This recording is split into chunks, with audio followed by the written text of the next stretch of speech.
Support the Amigos podcast and keep the Amiga goodness flowing for just $1 a month. Visit our page at patreon.com/AmigosPodcast.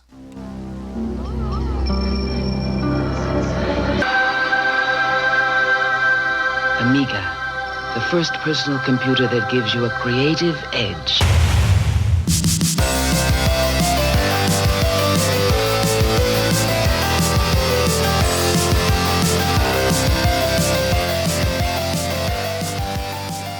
Hi everybody, welcome to Amigos. I'm John. And I'm Aaron. And today we are going to be talking about Locomotion. Sing it. Come on, do the locomotion with me. There it is. Do you ever swing your hips now, baby? You know it. I figured you did. I do have Kylie Minogue-like hips. A lot of people don't know that. They don't lie. Is that one of her songs? Yeah, my hips that was don't her. lie. And No, my that's fingers actually don't- Shakira. Oh. So you really blew that for me. But yeah, no, that was Kylie Minogue's big entry to the U.S.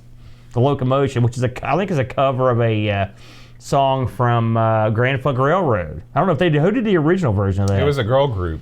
I want to say Really? like the Shirelles or You something. remember like that. Grand Funk Railroad Power Trio? Grand Funk. What was their song? The Locomotion was another big song. Really? I think so, yeah. It makes sense because they're Grand Funk Railroad. That's right. And it is a funky tune, Yeah. no doubt. I've always been a fan of bands that have songs that are related to the name of their band. Yeah. Like Plus- Big Country. Plus, since this is a show about a railroad game, there you go. Now, see, if you used some foresight, you could have did a Grand Funk song for your Patreon roll later. Now, on a scale of 1 to 10 of geekiness about trains, where do you lie on this? I'm not good. I don't know much about trains. I'll be honest with you. I'm real into trains. Really? I like trains a lot. I wouldn't say I'm real into trains. Yeah. I went through a phase though where You always do. where I got real into Lego 9-volt trains. So these are the trains that are powered by the tracks. They'll shock you. They'll kill you. Most of those old trains are like that. Yeah. And Lego. Mm-hmm. Okay, first of all, it's Lego. No one calls them Legos, do they? Lego. That's what we always call them, Legos. The E is a little funky in there. Lego. Really? Yeah, I never call them Legos. Do you call them Egos also? Yeah. What do you call them? Egos. No. You get Lego, my ego. That's Is that how you That's how it. you roll? that. We were from Maine. I don't know if I But I'll mentioned tell that. you, when Amigo Chad, when his kid was small, Yeah. I used to go over there all the time. We used to watch Thomas. And that's what really got me into trains, because the trains are all accurate, except for the fact that they're, like living beings. I too watched Thomas back in the day. Of course, we covered a couple Thomas games, Yeah. if you'll recall. And now it didn't get me into trains, but it did get me into Thomas the Tank Engine. Particularly, there's a couple episodes I really like. The one where the giant Indiana Jones style boulder comes down the hill. I like that one. Yeah. I like when they send the bad train to the smelter. Oh, yeah. They kill that train. The old episodes, there's a lot of paybacks. There's a lot of revenge. a lot of those little trains are petty. Yeah. Yeah.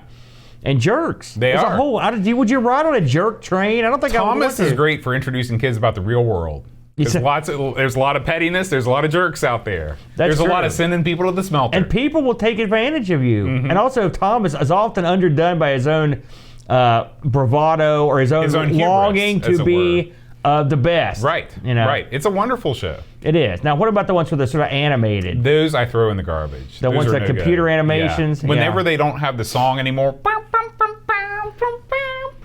Yeah. I love that song. It's a good I tune. want it played at my funeral. Okay, enough said. Maybe we'll just tie you to the tracks to take you out. Kill two birds with one This is stone. an old there. school. This is like a new way of cremating a guy. We just back over him with a train a few times. That would do it. That would be the Locomotion right It there. Then we would. could play that after we were done. Aaron, have you looked at everythingamiga.com this week? I did. Did you? I did do that. Well, what have you seen?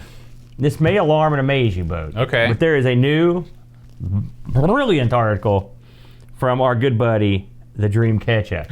Now, I know. I love the title of this, GIs and Dolls. This is from his YouTube show. Again, always plug his YouTube channel because it's always the wackiest and most entertaining stuff. Offbeat, I think would be a good way to term it. I've never heard of this rogue trooper, but I have heard of the comic group this guy's from, the 2000 AD comic book. Now, I never read any of these, but this is the same batch of comics. Did you read any G.I. Joe comic books? These aren't G.I. The G.I. Joe thing is a G.I. joke. It's not really a G.I. Joe game. I see. But he's a super soldier, you see. It's a play on words. But it's guys and dolls, you get it? I've heard of that before. Yeah. You've probably seen that play, haven't you? I have. Really? How was it? It's all right. It's not one of my favorites. Well, what you can do. Anyway, so this is his take on this particular outing. He also goes into some of the 2000 AD characters that didn't exactly get over. Where do you land on the whole Space Marine as a concept? Well, Doom pulled it off pretty nicely. And I guess Duke Nukem is sort of like a Space Marine. No, he's like a space jerk. But he looks like a Marine. Well, he's all Have you ever muscly. met a Marine? They're sort of foul-mouthed, crew-cutting. Here we go. I'm just saying, listen, all due respect. But if I had a Marine sitting here, right? If he was sitting right here, Okay. a U.S. Marine, Okay. and I was like, you Marines are sort of loud, boisterous, hard-drinking, hard-cussing maniacs, he would be like, absolutely. There's no Marine who'd be like, I'm offended by that. And if he was offended, he wouldn't tell me. He would just turn around and hit me in the face and then get drunk and beat me with an empty bottle. Am I wrong?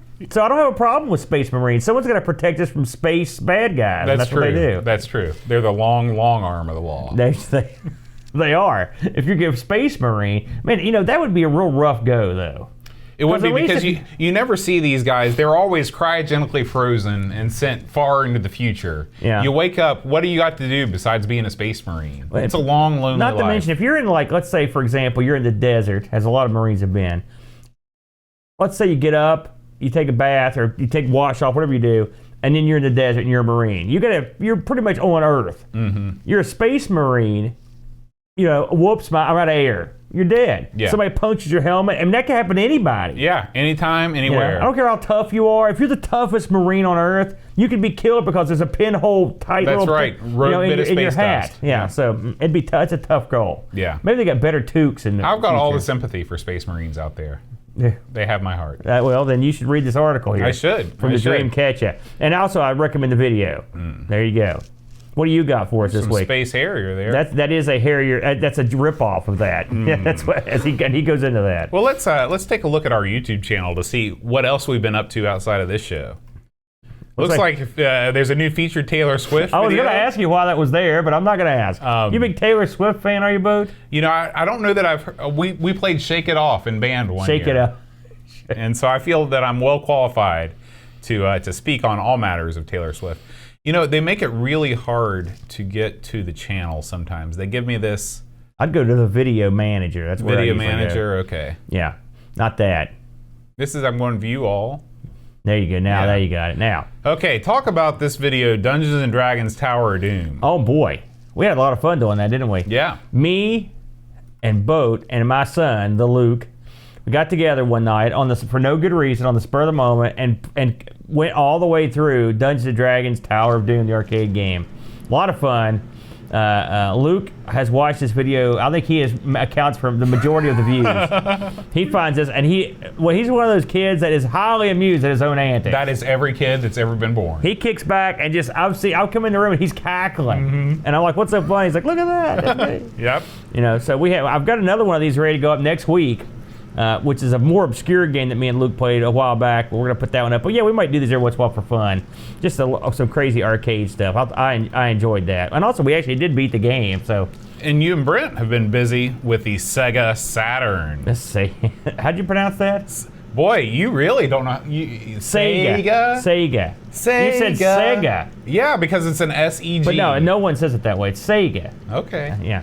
Anyway, yeah, we did play some Sega Saturn. It finally came up, Boat. Ellen, have you watched or listened to this yet? Yes. I praised your name. You in this did. episode. I was glad to hear it. I guess that's the last original pie piece. That's the last original pie piece of Sega Saturn. We finally, it's been forever. Mm-hmm. And it's funny how many times we've spun the wheel and picked the exact thing we just put up on the wheel. I mean, the show's more than a year old now, so what are the chances? 1 in 8 all those times. Yeah, it's crazy. But we looked at a couple of Sega Saturn games. Now, Brent, being the Brent, he picked some goofy type game for the Saturn. I wanted to get something that sort of showed off the Saturn's jack, and it was sort of a special game, so I went with Galactic Attack, also the name. And Brentwood with steep slope sliders. You know, S. I was a huge fan of the Saturn back in the day. You told me you were going to get into business. Yeah, or something. I was going to comment, but I haven't, so I'll comment now. Okay, please. You talk about the Sega Saturn like it was the biggest flop in the universe. You're like, it was bad, it died a cruel death. Do you know how many multiples of sales this thing sold more than all the Amiga models put together? This thing was not a flop. It was not the Genesis, but it was not a flop. The Saturn was rad and it was cool, and it made you look like a fool. I love the Saturn. I've said that. I love it. It was underutilized, but you've got to admit, it was a distant third, number one, and it was considered a flop. And Sega did a horrible job with it. They did a horrible job deciding what it would be, and then they did a horrible job releasing it, and then they did a horrible job getting everybody up to speed with it. And it all started before the Saturn was even born. Okay, I'll give you that. But I love it. I love it. The catalog of games is great. It is not. There are not as many games as there are PlayStation games, but the quality, the ratio of quality to dud titles is much better. For example, that awesome pinball life simulator we played. One of the best games I've ever played. Okay. Did we ever even release that video? I don't think hideous. We did. Yeah. But the version like NBA Jam, the best version of NBA Jam Tournament Edition on the Saturn, the only way to play 6-player Bomberman on the Saturn. There's tons of good games. I'll tell you the Achilles heel of the system. I thought the TurboGrafx you could play 6-player Bomberman. No. The Achilles heel for me with the Saturn, the worst jewel case design of all time. Yeah. Those things, you look at them, they instantly shatter. The hinges are no good on those, are they? I agree with you on that. And I mean, there are multiple. I mean, like, we're looking at steep slope sliders right now. Like, it's okay. Yeah, it's fine. It's okay. You know, but you can't deny the fact that the PlayStation, from a hardware perspective, had an edge in the realm of 3D. We can both agree on that. That's true. And so, anytime the Saturn tried to have a foray into 3D, you ended up with a graphic that looked like that. Yeah. Did you see the thing I was talking about? Where it's got the guy. It looks like he's just flat as a pancake. Like, help me! It's like, why are you wearing a gulag staff uniform? Why is there barbed wire? What's happening? Brent never did answer. So, but yeah, that's what we did this week. So if you're into that, we had a good time doing it. It's been well received. Now, this coming week, we're doing way out of our realm boat. I mean, in fact, this is going to be a weird one. We are covering VR games this week, and we picked a couple. And I picked a VR game for the Gear VR that I've got, and Brent picked some kind of game. I don't know what the heck it's something for his. I'm going to go over tomorrow and try it out, but it's something wacky. I was going to say, you've got to actually travel to his place of residence to try this thing out. I'm looking forward to that because I've played a lot of the game that he's going to be playing, Rec Room. Oh, so, yeah? Okay, great. And finally this week, we have an Amigos User Plays. This is a brand new game that we're going to talk a little bit more in the news section. This is Lumberjack, and this was played by... Let's go back to the beginning of the video to see if there's anything here. Yes, this is a Duncan Styles joint. The Dunk. Yeah. I love that graphic right there. It's awesome. And Lumberjack is a new... Actually, I guess we'll just talk about it now since we've already got it up. This is a new puzzle platformer game where you are trying to get from one side of the screen to the other. And this looks pretty good. Yeah, it looks very good. It just came out, I think, yesterday or the day before yesterday, so the Dunk was right on it in terms of getting the gameplay video up. Now, has this has been released in other systems? Is that right? Or I believe that this is an Amiga exclusive. No kidding. Yeah. Okay, because this looks good. Yeah. I'm looking forward to trying this out. I ain't got a chance to look at the video for it. So that looks like a lot of fun. Yeah. Oh boy, that looks really fun. We'll have to do another kind of just an Amigos Plays roundup of new games sometime over at the arcade. No problem there. Yeah, that sounds good to me. You know, I don't think we mentioned it last week, but I also did a. In fact, I know we did because we didn't talk about videos. I did a run through on Deluxe Galaga, if that's your jam. And you want to see me, and I had my best ever game on there, but I think it was real close to being my best ever game on the arcade machine. I'm going to be putting a lot of Amiga stuff out there because the Amiga does a good job of working well with the control scheme on the old control panel. So I had a lot of fun doing that. People went wild over that too. I love that. They recognized a true master.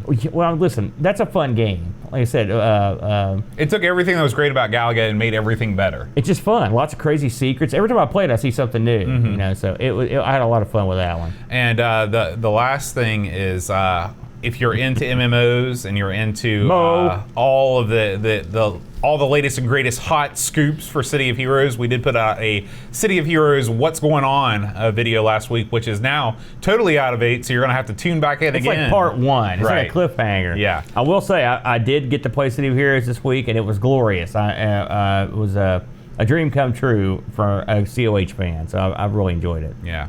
All right, Aaron, it's time to dive deep into the world of Amiga news. The All Gamble right. train has pulled up to the station. All right. It's time to talk about Biojet. There's Ooh, 3 new that sounds games this painful. week. 3 new games this All right. week. This is a game called Biojet. This game reminds me of, did you ever play that game for the Atari 2600 called Hero by Activision? Listen, did we cover Hero? I covered that on our SG 1000 video. Okay, right? okay. Yeah, so I love Hero. So this looks very similar It to does. Hero. This looks great. Yeah. Oh, boy. Yeah. So if you are into this, and if you don't know what Hero is, then you're not watching the Do video. you remember what it version. stands for? Helicopter Emergence, Renaissance, You gave it up.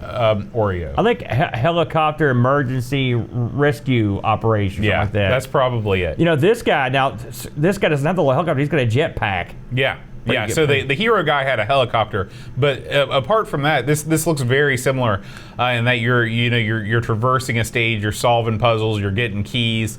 Graphics look good too. Yeah. So if you're at all into that sort of a thing, check out Biojet. Is this a free one, Boat? This is a free game. You're you kidding can me. download, and it works on OCS, ECS, and AGA. Now, see, that's outstanding. That's we right. we have to cover that. That looks great. My favorite homebrew games are the ones that just require you to have the stock system. The stock system. Yeah. Well, listen, these homebrew games are all cool, but if you have to have 20 megs of memory and a 68090 and a special video enhancement, You're limiting your audience. That's to that. right. Now, Aaron, last week was a big week in the world of Amiga. Okay. In Germany, Revision. There's a huge demo party. This Yes. thing. We watched their stuff last year. It was really good. Yeah, I watched some live Ooh. coverage of this event. That looks and good. this is a huge party. This is the winning demo Okay. from Revision on the Amiga. Oh. This runs on a stock Amiga 500, by the You're way. kidding me. Yeah. You're Yeah. kidding me. This is called the Black Lotus, and it is breathtaking. This thing tells a story. This is not your garden variety demo with your Eurodance trash and your outlines of people dancing around like fools. This is serious cinematic storytelling. Hey, I like those demos. Those by the things way. are crap.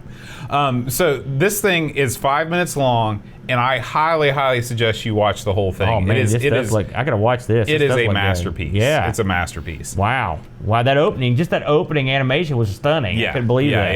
Yeah.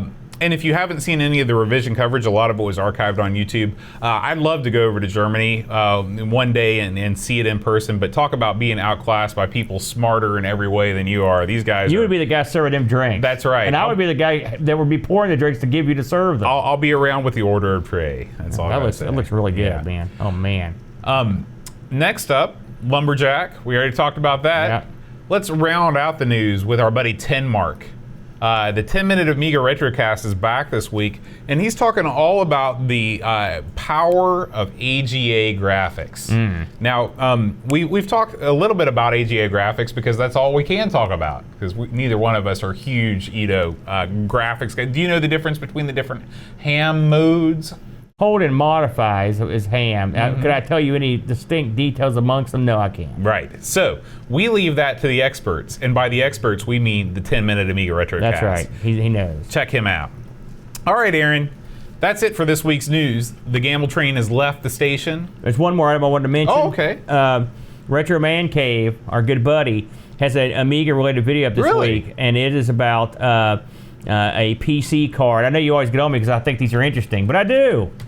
It's a PC card that he puts in his Amiga 500 and takes it for a spin. Oh, this is just a little tech nibble, I see. That's right, and it's like I said, I've had 2 of these in my life, and they were both fun. Plus, I used to use this thing on the PC that just would. One thing about the Amiga, and I mentioned this when I commented on this video, this was a point of pride if you had an Amiga, because even if your buddy had a fast PC, You had a good chance. You could run his discs on your machine, even if they were slow. There's a 0% chance he's running Amiga discs on a PC. Yeah. Oh, yeah. So I could load this stuff up. I remember telling my buddies, they'd be like, "What's this Amiga?" I was like, you don't know what it is, but I can emulate your computer with this disc." And they'd be like, "What?" Let's just use this screenshot for the people that think that the PC was the ultimate gaming platform of the Amiga. No one thinks that. Let's compare this to the world-class leaderboard on the Amiga. Now, this is the CJ or EGA version. Now he will actually, and it runs fine.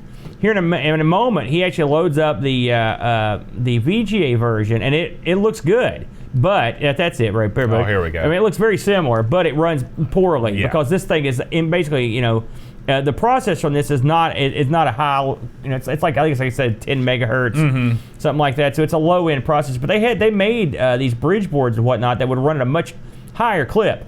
The funny thing is, the ones I had, I could never get them to properly show VGA. So that limited the interest for me because they didn't run games that I wanted to run. But for running utilities and stuff, they run fine. So that's what's, as he mentions in the video, that's mainly what they were for. But I love this. I thought it was great. I highly recommend you watch this if you're into that sort of thing. Cool. Oh, one more bit of news. Sure. Our good buddy the Huck, Gary Hucker, on his channel, put up a video this week. It's not Amiga related, but it's something near and dear to my heart. He takes a look at the 2XL robot, the little 8-track player, and he does one thing he does that I like is he actually opens it up, which is awesome, and and you can see what's in there and stuff. It was really cool. So if you're into the 2XL, you should go give this a whirl as well. A lot of fun. Sounds good. Gary's awesome too, so he knows what he's doing. He's the man. There you go. So extra bonus newses. Didn't know those were coming. The Gamble train had a caboose this week. It had to back up and do whatever it does. It's hard to back a train up too. Not It even. is. Yeah. So, you ready to talk about this week's game? Speaking of trains, I'm ready, Boat. I'm ready. We sang the song, and now we're ready to do the dance. This week, the fine folks on the selection committee chose for us Loco-Motion. It's crazy. So, this came out in '92 and was published by Global Software. And the people that put this together was an outfit called Prestige out of Germany. I looked into Prestige actually. They only had one credit on here I could find called Ketchum, which I've never. Have you ever heard of Ketchum? Yeah, Hank Ketchum. He wrote Dennis the Menace. So really? Yeah. Man, that's obscure. So their full name, Prestige Soft Waren Twicklung Gambula. I don't know what that means. I'm not German. Really? Yeah. 9. So. They weren't around very long. They only had 4 games, according to the little blurb I found about them. And it says of those games, Locomotion was a minor hit, but they didn't last too long and they went bye. So they weren't around for too long. Now there's one other bit of note I wanted to mention on here. This game opens with a pretty interesting looking title screen, and it has a pretty good tune that plays right there. Really about the only tune you hear. I think if I didn't get any tunes in the tracks There's I played. no in-game music. Well, I know if you get way into the game toward the latter tracks, I think there is some tune. But really? At least I watched because I couldn't get far enough to see the end, so I watched them play this, and they had a tune playing in one of the tracks. Anyway, the fellow that coded this, and it was really behind the game. I'm going to butcher this, but Andre. You want to try to pronounce that? Worthrich? Yeah, Worthrich. Is that how? Okay. Well, there's lots of dots and slashes. You just ignore those. Oh, okay, got it. He was the guy that was basically put this together. He did a couple games called Enemy 2, and Traitors. But you skipped Madlocks. Well, Madlocks. That was based on the Andy Griffith. No, I think here's the reason I skipped that one. See, because sometimes I'll write this stuff in shorthand, and it's Aaron shorthand, so that's short for something that I don't remember. So when I see one of those, I just go right over that. Now, here's the important part. The musician on this was Matthias Steinwachs, and amongst his credits were Amber Moon, No Second Prize, and Lionheart. Which, you wonder if these guys hadn't been, I don't know if it was disk space problems, but you got the composer for Lionheart on your team. Why don't you have him compose some awesome in-game music? Well, the title screen was pretty awesome. Every game has awesome title No, screen they don't. music. Not all of them. Most of them do. Like World Class Leaderbird had no music. It's the in-game music that matters. Well, listen, this game could have used in-game music. You're not going to hear me complain on that one. Now, this thing works on the ECS OCS now. I couldn't get this to work on the old 1200. Really? No. Huh. And I read that it doesn't work on the 1200. So that explains that. How now, there may odd. be someone that got to work, but I could not. I was booting it off the old floppy emulation, so I had to emulate this bad boy. So, this is a puzzle game, Boat. This got released on the Atari ST, the C64, and the PC. See, there's another one. So, what do you do in Locomotion? Well, you try to direct idiot trains into their various garages. It's very similar to what must happen at night in the Thomas the Tank Engine world in the old train yard. Except apparently the people driving these trains are all liquored up because they do real stupid things like go back to where they just came out of, for example. That's very true. They're more than happy to careen into each other. And whoever designed this track was also drunk because the track layout is devised by a madman. Very true. And so your job is, I guess you're the train yard switch operator, and your job is to alter a series of switches that changes the direction or the curvature of the track to get these trains back to their sheds. Yeah, I learned all this from Thomas the Tank Engine, by the way, the old train shed. The shed. This doesn't sound too tough. And at first, it's not that tough. You'll have a train, a little kind of a meter or whatever will come on, telling you a train's getting ready to come out of the shed, and on top of the train will be a letter. That's where the shed. That's the shed letter. That's the ultimate destination for the train. That's right. Yeah. And your job is to guide that train to the shed. Right. That's the whole game. That's the entire game. So why is this hard? Well, because eventually you'll have 2, 3, 4 trains come out. And so you're trying to direct all these trains all over the yard whilst keeping them from running over each other. Now, if a train comes up on the rear end of another train, it's okay, it just slows down. But if 2 trains are coming on a direct course to one another, they are more than happy to come and whack each other at full speed and blow up. That's right. Humiliating you and killing Unfortunately, millions. they don't actually blow up. In this game, they kind of run past each other, give a little shake, and disappear. They go away. Yeah. Yeah, they do. They go away. So, when the title screen comes up on this, it's a pretty weird title screen, isn't it, Bo? You get like a series of letters and a start and like an option thing. That's it. It's so dumb. Because I looked at that, I'm like, what? And I know you also has a code place. For the longest time, I thought those series of letters was some kind of name entry. That's what I thought. And then when you hit the first letter of your name, like I was okay, right? You were okay if you put boat, but if you put it would be over because you're going to go to the doom zones. This game, the difficulty to me, I talked to a couple people about this, and they seemed to think it was not that tough. But for me, difficulty ranged from like, not too bad to instant doom. Right. And I was horrible at these. Plus, well, I'll go into my critique later. But what do you think of the opening? What do you think of the premise of this? What are your thoughts on it?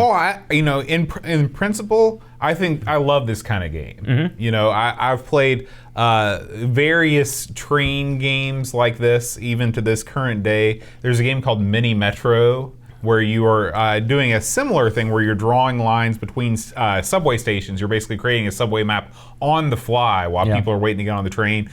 So in principle, I love games like this. I think they're great. I agree. And this is I will say, if I'm going to play a puzzle game, this is sort of what I like to do. It's not, the game isn't complex. I mean, it tasks you. I mean, you know right away what I'm supposed to do. It's obvious as to what you're supposed to do. You have to figure out how to get the train from point A to point B. Right. It's not that tough. What makes it difficult is the sheer amount of trains that are out there, and sort of wrapping your head around it. I think that was part of my problem. I got the hang of this a little more. I'll get into this in a minute, but I really struggled early on, and I never really. There were things that kept me from enjoying the game more than I could. Well, I might as well go into them now. So. This game, and I read that this is a bug, and maybe it is, maybe this is the way it was designed or whatever, but one of the things that really used to bug me is it's hard as heck to get the train in the shed. That's hard enough. What really makes it worse is when a train, as you're going in the shed, just appears in the shed and comes out and you have a head-on collision. Very annoying. Happens a lot. It's not like it happened occasionally on a rare. No, it happens a lot. All the time. And it doesn't, and it comes with basically no warning. Why is that? Usually you get some flashing and that lets you know there's something coming. Yeah. So I can only assume that this is a bug. Right. Then you saw the same thing. Absolutely. Okay. I mean, really, that was, in terms of the presentation's okay. I mean, graphically, it's no great shakes, really, is it? I mean, it doesn't need to be. It would be hard to be more detailed from the vantage point that you are. I think the graphics are fine. You're not playing a game like this for, I would go beyond fine. I think the graphics are fairly well detailed. Remember, you're like 1,000 feet in the air, so you're not going to get much more detail if you were looking out of a plane. My complaints are different, but I'd like to state those later. Why don't you continue? Okay. I was nosing around on Lemon, and one of the commenters, and also I got this, one of our buddies sent me this link too.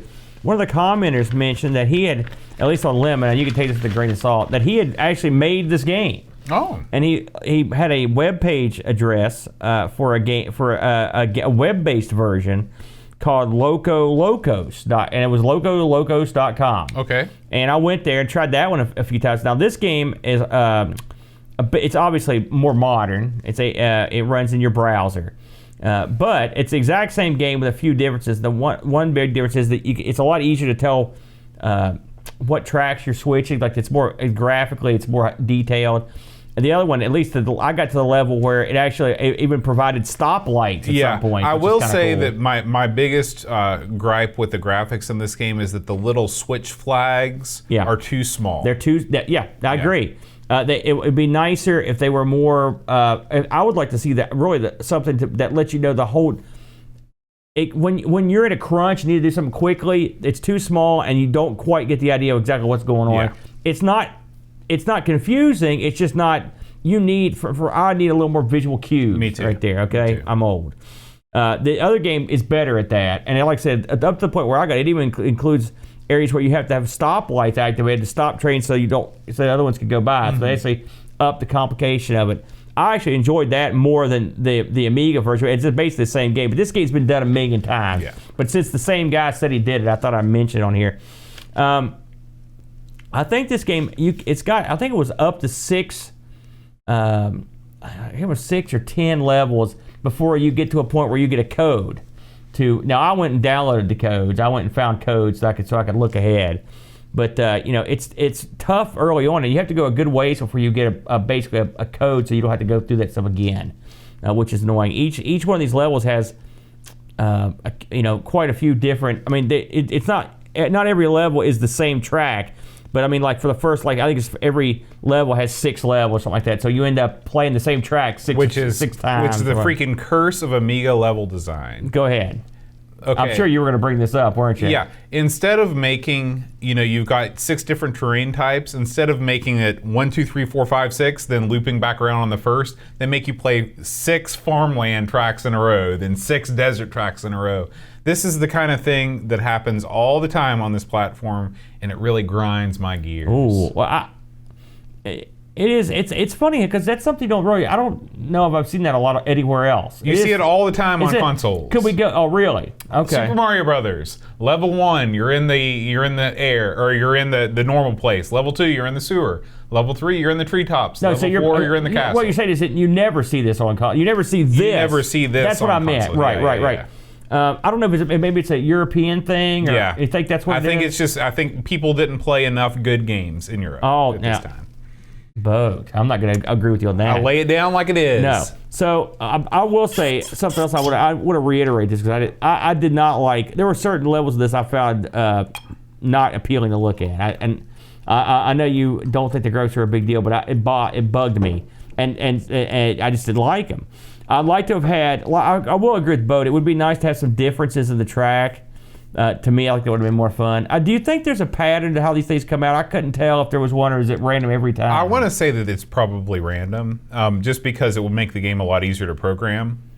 Because remember, at the end of the day, you get scored on how many tracks within a certain amount of time that you can complete it. So it's not like the game is set out for you to get all the trains back in the station. Yeah. I mean, I wanted to like this. I did like it. I'm not gonna sit here and say I don't like it. I do like it. It's just I would have liked the difficulty to ramp a little slower, and I would have liked a little more of I just have different tracks just for fun. Yeah. Just because I'd like to see different stuff instead of doing the same. Would you like to hear what I would like? Yeah, please. When I was a kid, I had this this train set. Okay, and this train set was great. I wish I could remember what it was called, but you'd roll around the track. Mm-hmm. You know what? I don't even think it was it might even been a track. I think it was called Heavy Loader. Okay, and you could drive your truck around the road. There was a hopper. When you drove under the hopper, it would catch a thing, and like little plastic rocks would fall into your truck, and then you drive on. Then at one point the truck would tip. The dump truck would. What I would like to see in this game is, your ultimate mission is get all the trains back on the tracks. But I would like to see, like, you can get bonus points by stopping at a certain place and, filling up your stock or dropping off your stock. Or if you're doing passenger trains, make some passenger levels. Something to break up the monotony of just getting the trains back in the train sheds. So like a train version of Space Taxi? Yeah. And so, your ultimate goal is still to get the right train back in the train shed. But, allow yourself to have a little bit of style the way you do it and give yourself some more points. I think this would have also been better if they, instead of going like a train yard, because this train yard is idiotic. I would like to have had destinations in a town or something. You know what I'm saying? That would be more fun. And you could also do what you said.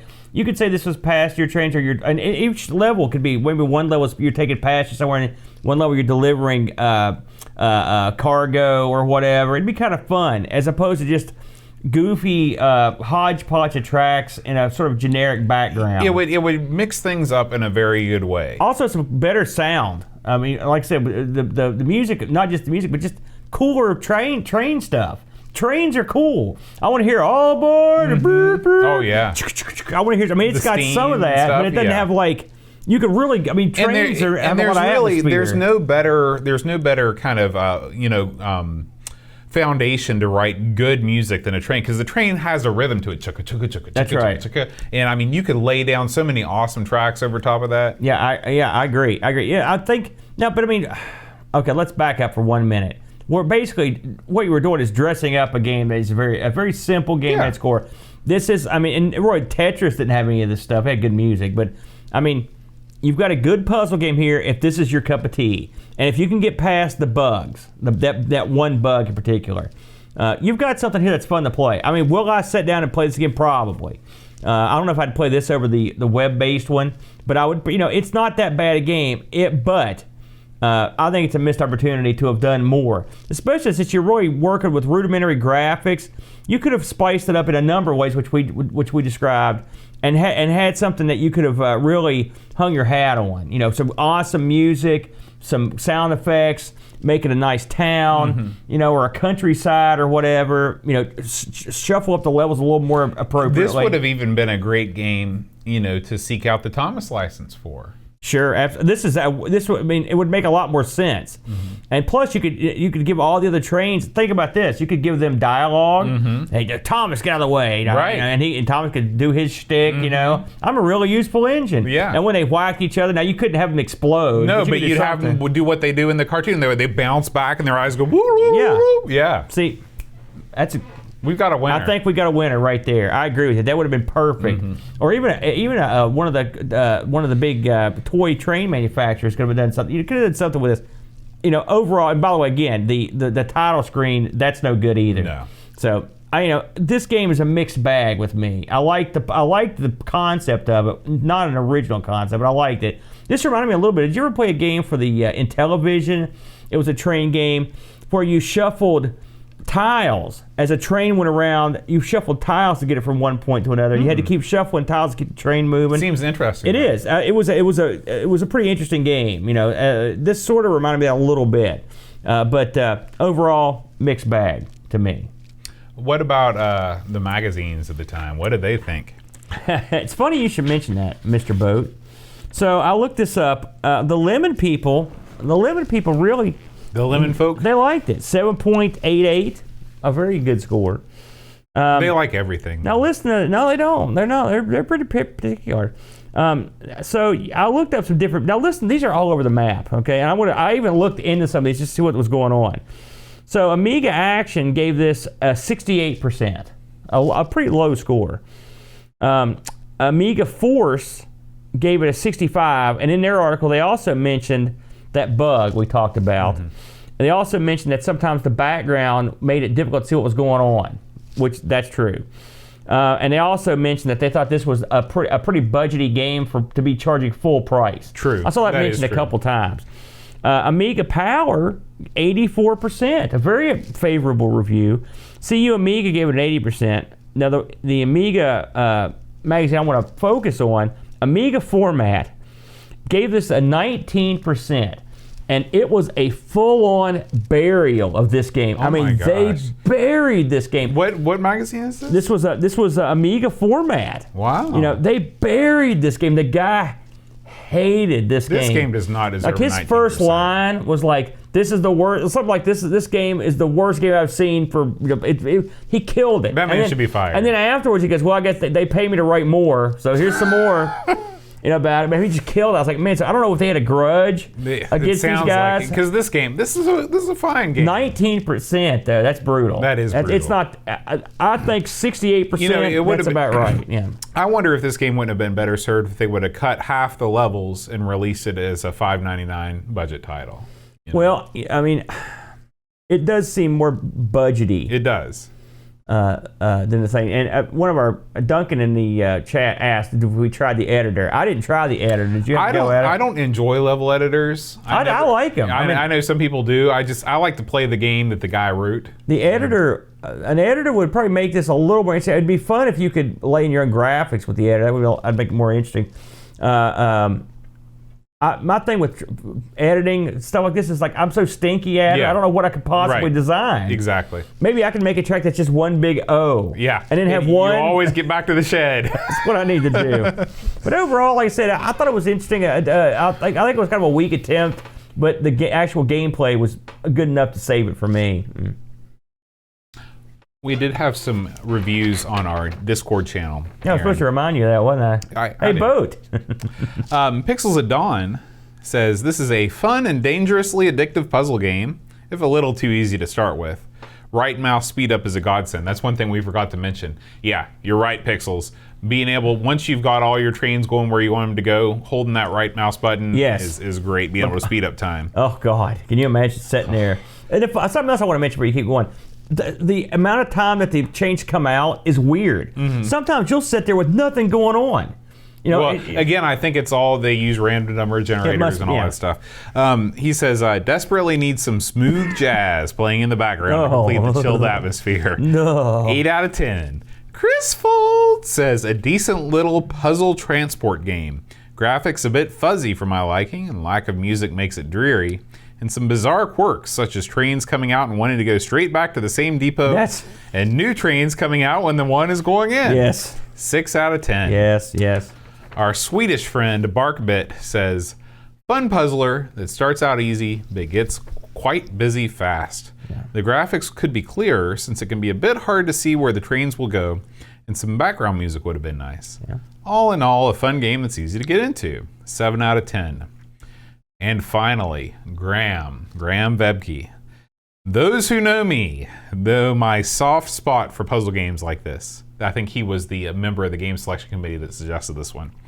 And this game is quite similar to Pipe Mania, where you start the level calmly planning, and then it's an all-out panic when things start to go wrong. That's right. There was a lot of all-out panic in my world. There were a few technical flaws to this game, and lack of music is a shame.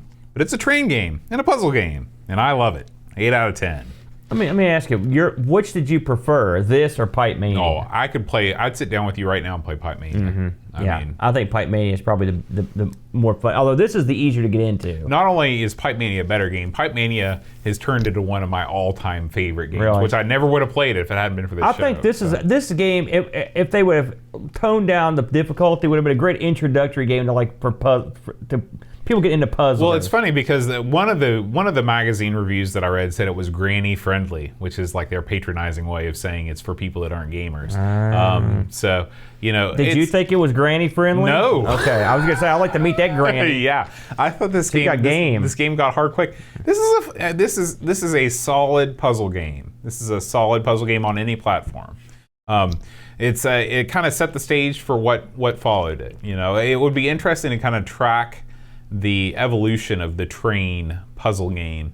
But there's I've got a game on Steam. I think it's called Tiny Train Story or something like that. Yeah. Train Valley is what it's called, and it's exactly the same as this game. It is. The journey has been long. But this game was an important part of it, I'm sure. Did you say that these guys are no longer in the biz? They're no longer with us. They have they went defunct apparently quite a while ago.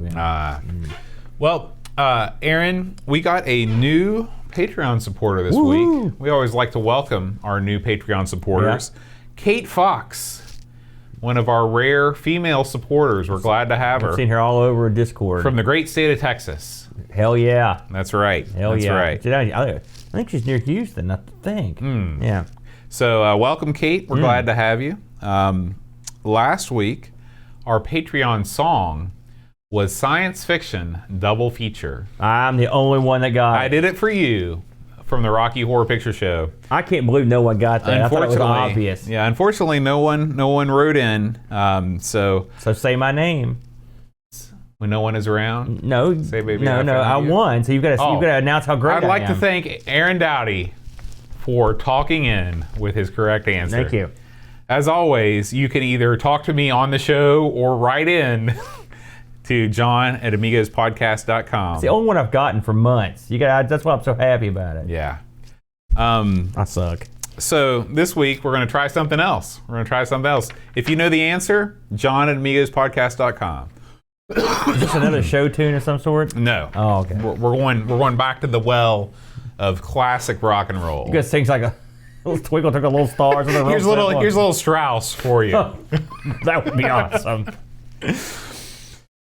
Kate Fox, David Pickford, Cameron Armstrong, Andy Jones, Lobsterminator, Craig McClellan, 10-minute Amiga Retrocast, Counting Virtual Sheep, Bernard Quinn, Retro Man Cave, Tim Drew, Simon Rose, Joseph Harrison, Kyle Etter, Rob O'Hara, Howard Nibbs, Matthew Larimore, Andy Craig, Sean Zoe, Darren Lomax, Colin 419, Bachbit, Roland Book, Andrew Monks, Joe the Zombie, John Cook, Dan Ross, Leaf Kalan, Alan Kebab, Chicote, Level John Marshall, Matthew Perron, Ricky DeRoche, Creepy Dead Boy, Figgy CTZ, The Slow Norris, Stefford Sorgard, Mortensen, Edvin Helland, Blindo 75, Christopher Hassel, Ravi Abbott, Chris Folds, Dreamcatcher, Lauren Giroux, Graham Webb, Key Lane Denson, Adam Battersby, O'Brien's Retro and Vintage, Gary Hucker, C. Brian Jones, Paul Harrington, Duncan Styles, Alan Kebab, Tapes from the Crypt, Josh Knight, Adam Bradley, Jonas Rulo, THT, Eric Nelson, Kim Tommy, Humbert Stad, Daniel Bingston, Brutal Barracuda, Darren Coles, Jason Warren's Pixels at Dawn, and Kjolbjorn Barman. Ran out of verses on that one, did you both? Well, I figured I could do verse 3 and 4, but they're the same as the first, as it were. Did you know that one? Listen, I'm not sure that was even a song. I don't know what that was.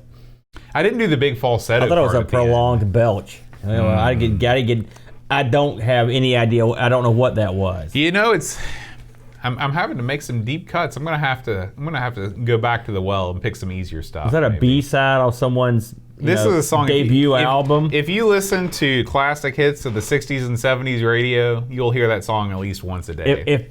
If anyone gets that, I will be as stunned as I've ever been. I mean that. No one's getting that one. You're going to have 2 in a row that no one gets. I'm trying to think. Does anyone in the chat room have any idea what that was? Because I've been watching the things go by. They're all puzzled and aghast. They had no idea. Okay, I'm going to give you one hit.